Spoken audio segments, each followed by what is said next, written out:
नमस्कार, आप देख रहे हो उदित राज न्यूज। आज की तमाम बड़ी खबरों के साथ मैं हूं पिंकी। आइए डालते हैं नजर आज की कुछ खास खबरों पर। लखनऊ रेस्क्यू ऑपरेशन में अमीर हैदर निकाले गए। सीनियर कांग्रेस नेता इस मलबे में फंसे थे। अमीर हैदर का परिवार अभी फंसा हुआ है। एनडीआरएफ की टीम अमीर हैदर को किसी तरह निकाला और अस्पताल भेजा गया। लखनऊ में बहुमंजिला इमारत गिरने का मामला। लखनऊ के सरकारी अस्पताल में अलर्ट जारी। डिप्टी सीएम ब्रजेश पाठक ने किया अलर्ट जारी। विशेषज्ञ डॉक्टरों की नाइट ड्यूटी भी लगाई गई और सभी ब्लड ग्रुप पर्याप्त मात्रा में उपलब्ध कराने के निर्देश। सिविल से लेकर पीजीआई अस्पताल सबको अलर्ट भेजा गया। लखनऊ अमाया अपार्टमेंट के बिल्डिंग गिरने से हुआ बड़ा हादसा। घायलों के रिश्तेदारों का जमावड़ा लगना शुरू। रिश्तेदारों का हाल जानने पहुंच रहे हैं अस्पताल। सिविल अस्पताल व इमरजेंसी में आ रहे हैं लोग। लखनऊ अलाया अपार्टमेंट की बिल्डिंग गिरने का मामला। सिविल अस्पताल में 7 घायलों का चल रहा इलाज। मोहम्मद यूसुफ खान अशून्य वंश का चल रहा इलाज। मुस्तफा नसरीन खान सिविल अस्पताल में भर्ती। आमिर हैदर रंजना अवस्थी का चल रहा इलाज। सिविल अस्पताल के सभी घायलों की हालत स्थिर। लखनऊ हादसे में पहली मौत की पुष्टि। हादसे में घायल बुजुर्ग महिला की मौत। सिविल में इलाज के दौरान महिला की मौत हुई। कई घंटों के रेस्क्यू के बाद निकाला गया था।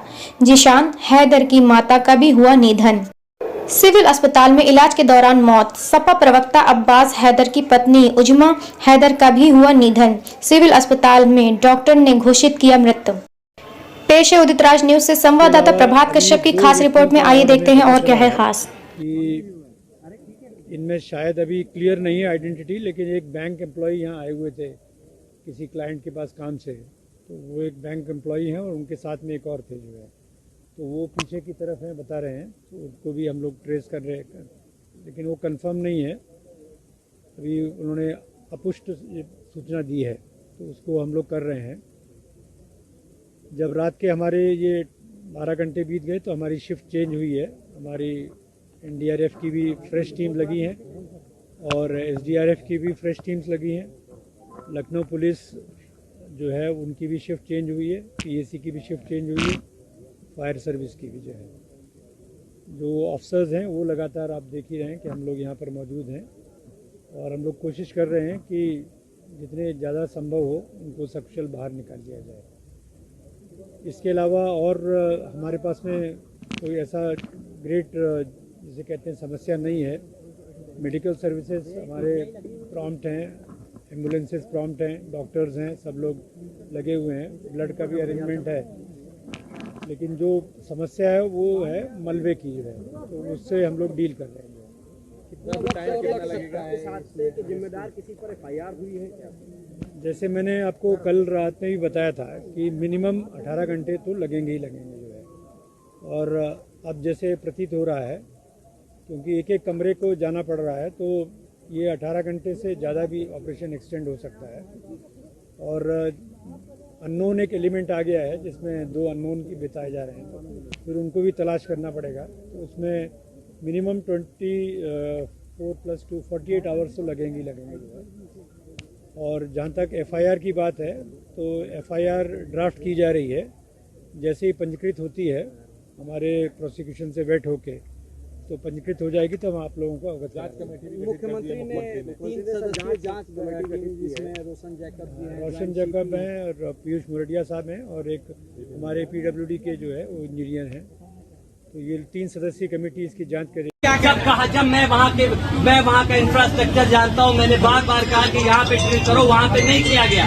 तो नीचे के कई फ्लोर काट दिए गए। हमने कहा पहले फ्लोर पे लोग हैं, नहीं किया गया। पूरे 6 घंटे तमाशा होता रहा, एक साथ कई टीमें खड़ी नहीं, काम नहीं किया। किसी वीडियो बना रहे हैं, कोई टेक्निकल एक्सपर्टीज नहीं थी, कोई उनके पास एडवांस इक्विपमेंट नहीं थे जिसके थ्रू वो ड्रिलिंग करते या वो इवैक्यूएशन कर पाते। कोई सक्शन मशीन नहीं थी किससे कर पाते मलबा।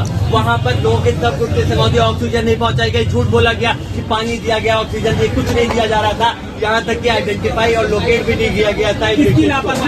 प्रशासन की लापरवाही है, प्रशासन जिम्मेदार है और प्रशासन अपने बॉडीज भी नहीं जाने दे रहा है। अभी पुलिस आपसे क्या कह रही है? हत्या है, ये हत्या है। पुलिस क्या कह रही है? हत्या है सरकार के द्वारा, बॉडी को लेकर क्या कहा जा रहा है? बड़े बड़े अधिकारी मंत्री आकर के वहाँ पे वीडियो बना रहे हैं, मीडिया बाइट दे रहे हैं, वाहवाही लूटने के लिए, ये बताने के लिए कि हम खड़े हैं। अरे भाई, आप जो मैं कह रहा हूँ, आप वहाँ इवैक्यूएट नहीं कर रहे हैं, खड़े होकर के वीडियो बना रहे हैं, सुबह से शाम तक बैठे कह रहे हैं कि बहुत अच्छे अफसर हैं, रात भर बैठ के इन्होंने, चुप रहो, रात भर बैठ करके उन्होंने जो है बचाने का काम किया। ये क्या है, तमाशा है?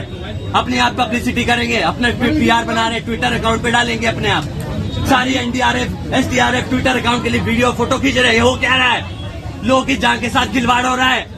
कर क्या रहे हो आप? अब्बास जी, आप लोग क्या चाहते हैं, अब ये बताइए। इस पूरे मामले हम में चाहते हैं इसमें जो जिम्मेदार लोग हैं उनके खिलाफ कार्रवाई हो, गिरफ्तार हो, और हमारे जो परिजन हैं उनकी डेड बॉडी को यहाँ से जाने दिया जाए। मुझे समझ नहीं आ रहा, मेरे परिवार में 5 लोग हैं, मैं आपके सामने जिंदा खड़ा हूँ, 2 लोग अब इस दुनिया में नहीं रहे, मेरी पत्नी और मेरी माता जी, और मेरा एक बेटा और मेरे पिताजी एडमिट है। साइड में अब जब हम आए हैं उधर पे काम चल रहा है, दूसरे साइड में अभी काम चल रहा था जहाँ पर 2 लोग फंसे हुए हैं, वहाँ निकाले जा रहे हैं। प्रॉब्लम क्या आ रही है अंदर जो है, क्या लोग नीचे के हिस्से में फंसे हुए हैं या बीच में कहीं नीचे के हिस्से में 2 लोग फंसे हुए हैं, उनसे संपर्क हो गया है, लेकिन वो चूंकि छत डैमेज नहीं हुई है तो उसके नीचे वो लोग सुरक्षित हैं, वहाँ कनेक्ट हो गया है।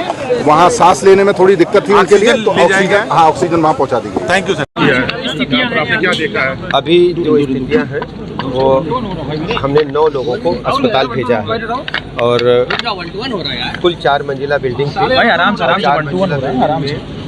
12 फ्लैट थे, 12 फ्लैट में 9 में लोग रह रहे थे और अचानक ये बिल्डिंग कोलैप्स की है 6:53 पे, और अभी 9 लोगों को अस्पताल भेजा है और लगातार रेस्क्यू ऑपरेशन चल रहा है। NDRF SDRF और फायर ब्रिगेड और हमारे फोर्स के जवान लगे हुए हैं, जल्दी से जल्दी लोगों को सुरक्षित निकाल करके अस्पताल भेजा। अस्पतालों को अलर्ट पर रखा गया है? सभी अस्पतालों को, लखनऊ के सारे हॉस्पिटल्स को, PGI, KGMU, लोहिया, सिविल, सबको अलर्ट मोड पर रखा गया है। सभी ब्लड ग्रुप के ब्लड को हमने इंतजाम करने के लिए कहा है और चिकित्सकों से कहा है, वरिष्ठ चिकित्सकों का सभी लोग मौके पर रहें और लगातार देखते रहे, कोई मरीज आए उसको तत्काल उच्च कोटि की चिकित्सा व्यवस्था उपलब्ध करें। देखिए, ऑपरेशन को देख रहे हैं, अभी तक 9 लोगों को शायद निकाल लिया। अभी 9 लोगों को हम लोगों ने हॉस्पिटल भेजा है और सिविल अस्पताल में 5 लोग हैं, वो ठीक हैं, और 4 लोग ट्रामा में हैं और ट्रामा के हमारे अभी डेथ की कोई सूचना नहीं है, और सिविल में एक बच्चा भी है, वो भी स्वस्थ है और लगातार रेस्क्यू ऑपरेशन चल रहा है, जिसमें